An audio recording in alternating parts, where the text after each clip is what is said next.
大家好，歡迎嚟到我 Suki 琪琪 Channel。哈爾濱自由行4，亦都係我哈爾濱嘅影片呢最後一集啦。今次會帶大家去伏爾加莊園、太陽島，仲有松花江。睇片前記得俾個 like、subscribe 同 share 支持下，多謝。大家好啊！咁我哋而家呢就坐緊車去呢個哈爾濱嘅伏爾加莊園嗰度。琴日呢，我哋就去咗呢個冰雪大世界啦。不過好無奈呢，點樣排隊、點樣撳飛呢，都係秒速俾人哋買晒嗰啲最長嗰隻冰滑梯。咁我哋最終呢都係玩唔到嘅，最終只係玩啲好短嗰隻嘅冰滑梯啫。咁雖然好短啊，但係佢個速度都好快，好靚啊呢度，好快同埋呢好刺激嘅。咁我哋由酒店呢打車過去呢一個莊園呢，大概呢都係唔需要1個鐘，大概50分鐘左右啦。一開始嘅時候呢，有少少塞車，但係而家呢已經係非常之暢順噶啦。咁呢個伏爾加莊園入邊呢，有啲類似俄羅斯嘅小鎮啦，亦都有一個好大嘅冰嘅雪地啦，好似亦都係有啲上滑梯嘅。咁我睇下佢同呢個冰雪大世界有咩分別先。一陣間再同大家睇下。由中央大街最終只係坐咗40分鐘車，就到咗伏爾加莊園啦。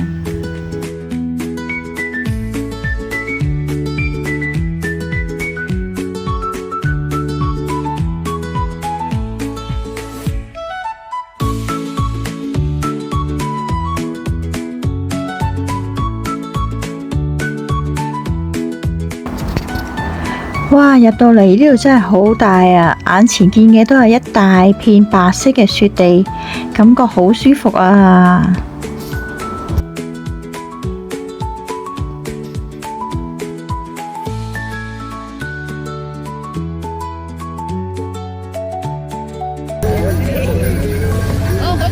哇！呢度有冰雪馬車啊！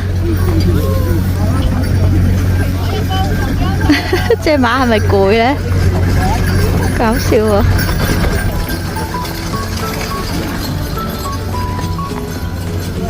唔係雪橇狗拉車啊，係雪馬拉車。嗱，而家見到嘅地方，當夏天嘅時候呢，就唔係雪地嚟噶啦，係條河，有得撐船仔添。呢度呢，全部都係一啲富有俄羅斯特色嘅建築物。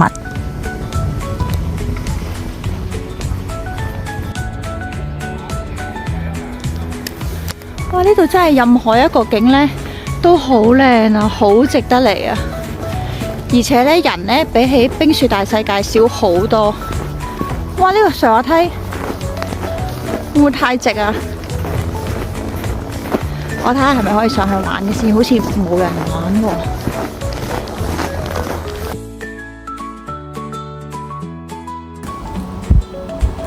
最終我哋揾唔到滑梯墊，而且冇工作人員喺度，所以我哋都係冇玩到咯。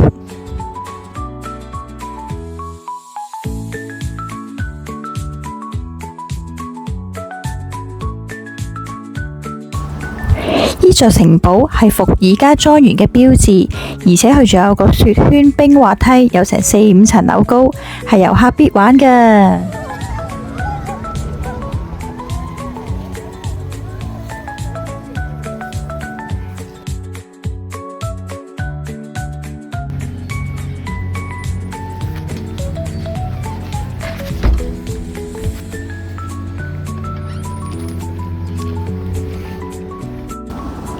入到嚟個大堂呢，非常之有氣派啊！見到有好多人呢，已經準備排隊玩呢個雪圈冰滑梯。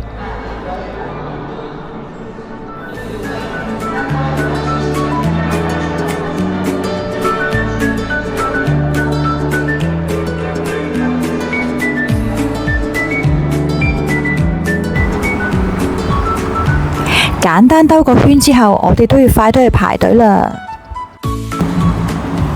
好搞笑啊！呢度啲 lift 呢係上下開門，即係好似我哋香港舊式嘅工廠區嗰啲 lift 咁樣噶。呢架 lift 呢大概呢都，我諗都搭到成20個人。不過呢，只不過係4-5層樓高呢，都坐咗成分幾鐘，都比較慢啊。終於到啦！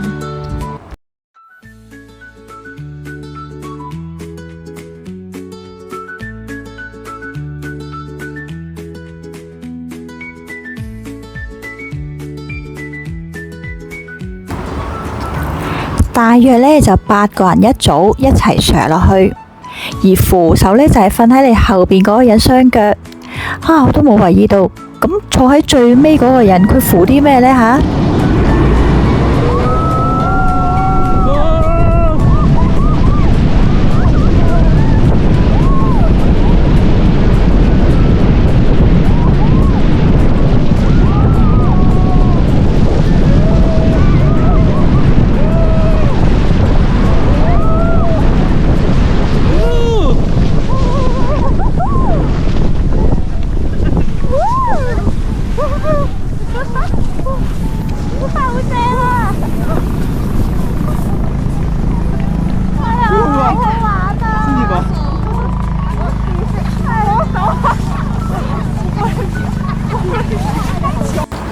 哇！呢個雪圈滑梯真係好好玩啊！大家嚟到呢個伏爾加莊園一定要玩啊！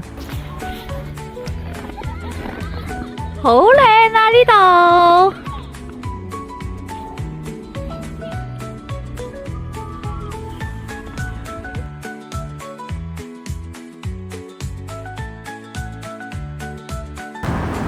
已經3點幾啦，所以我哋要快啲趕住玩埋呢個雪上電單車先。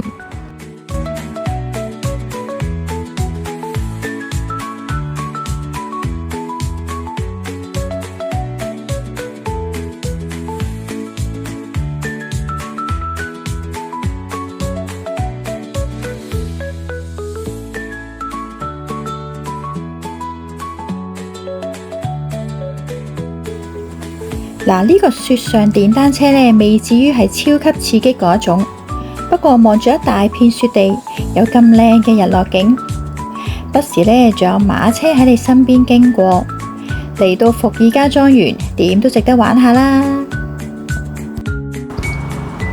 每次一見到大片雪地呢，內心都有一種講唔出嘅喜悅啊，開心嘅感覺。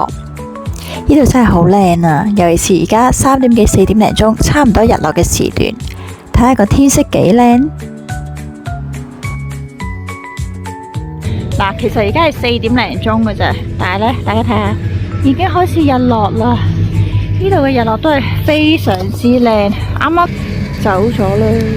大家睇下身後邊呢個俄羅斯式嘅教堂，哇！啱啱響鐘啊！好靚啊，真係！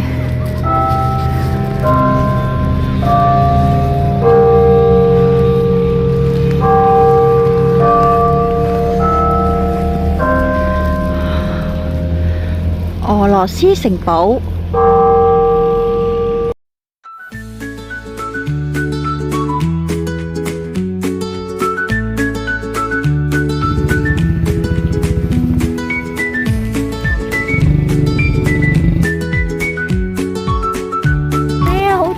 好細隻啊，馬都着衫啊！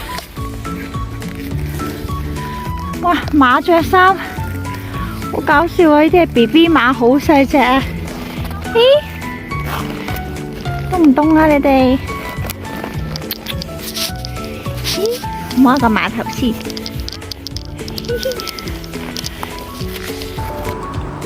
啲馬仔每日5點鐘就會準時收工，返入去屋企噶啦。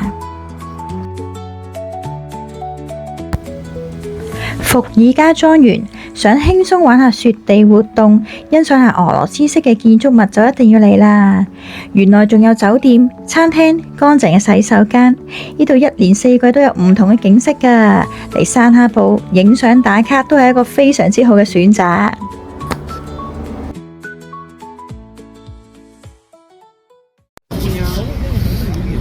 早晨啊，啱啱食完早餐，而家喺酒店行返去索菲亞大教堂，等緊過馬路之際。但係呢，唔知點解今日我咪着多咗衫定點樣呢？今日大概-16、-17度到啦。我而家係出緊汗噶，好熱啊！因為今日我驚凍，咁所以就着咗2件 heattech， 可能就係因為咁嘅原因。好啦，我哋要過馬路啦。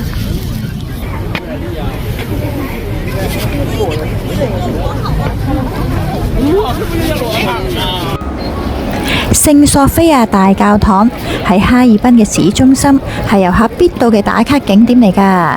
最初呢，佢係一座東正教嘅教堂，經過8年變遷之後，而家已經變成咗一座藝術館啦。入場嘅呢，就要買飛20蚊人民幣。佢嘅洋蔥頭飾嘅設計真係非常之吸引注目㗎。呢度呢，有幾間攝影公司，入邊仲有好多宮廷服啊、婚紗啊咁。有時間都可以同聖索菲亞大教堂影返輯靚相㗎。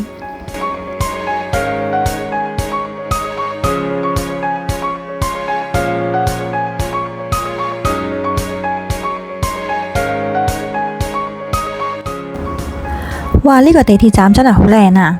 哇！咁快我哋就到咗太陽島啦。太陽島站地鐵站唔算太大，2號同3號出口都啱嘅。我哋嚟太陽島呢，最主要都係想同個大樹人打下卡、影下相，行一陣之後呢，就會坐返吊車過松花江嗰邊玩啦。哇，唔係石獅子啊，係真雪獅子啊！仲有哈爾濱冬天隨處可見嘅真雪人。可能呢度冇市中心嗰邊咁多人，喺度行下，欣賞下啲雪人，欣賞下周邊嘅雪景，感覺呢都幾寫意。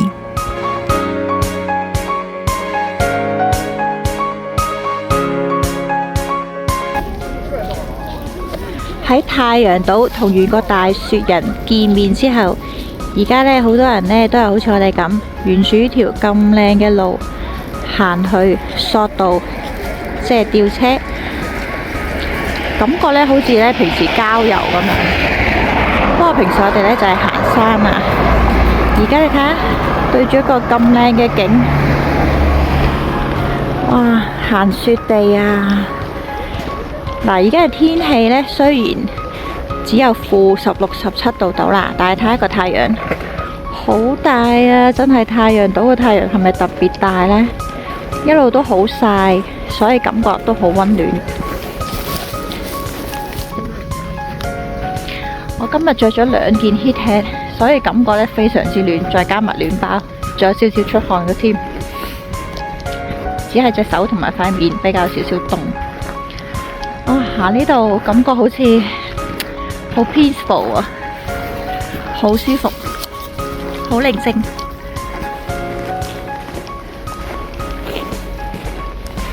大概行10分鐘到啦，就會可以上到吊車個位啦。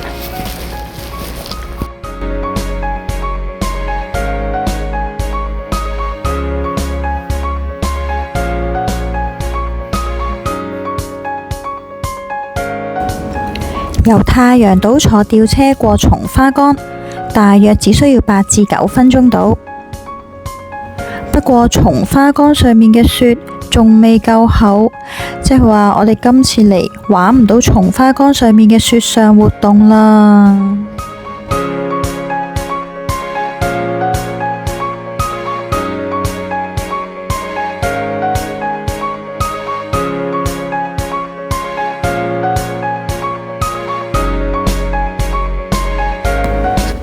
過到嚟松花江呢一邊，哈爾濱真係一個好浪漫嘅地方，通街都有真雪人，有冰，仲有玫瑰添。雖然玩唔到松花江嘅雪上活動，不過欣賞下咁靚嘅景都唔錯啊！附近仲有一個大型嘅冰雕展。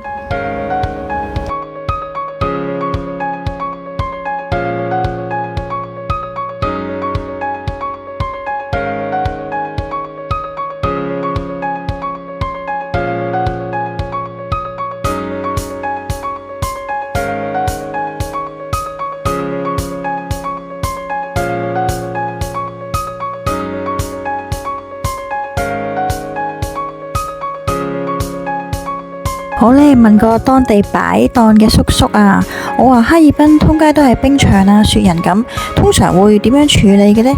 我哋去嘅時間係12月尾啦，咁叔叔就話通常每年嘅3月中度啦，當局呢就會派人嚟呢拆晒佢哋噶啦。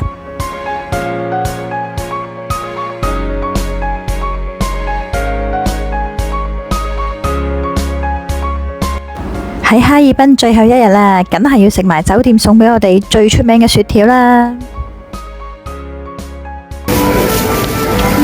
馬爾達冰棍終於試到啦，不過我覺得佢個味冇乜特別，輕輕少少甜甜地咁樣嘅啫。因為我哋呢個始終都係原味啦，我見佢有好多味嘅，不過諗住試翻個原味好似穩陣啲。中央大街呢一度好早已經好熱鬧，好多人喺零下10幾度嘅氣溫食雪條呢，食雪糕呢啲呢係最正，因為可以慢慢食都唔怕溶。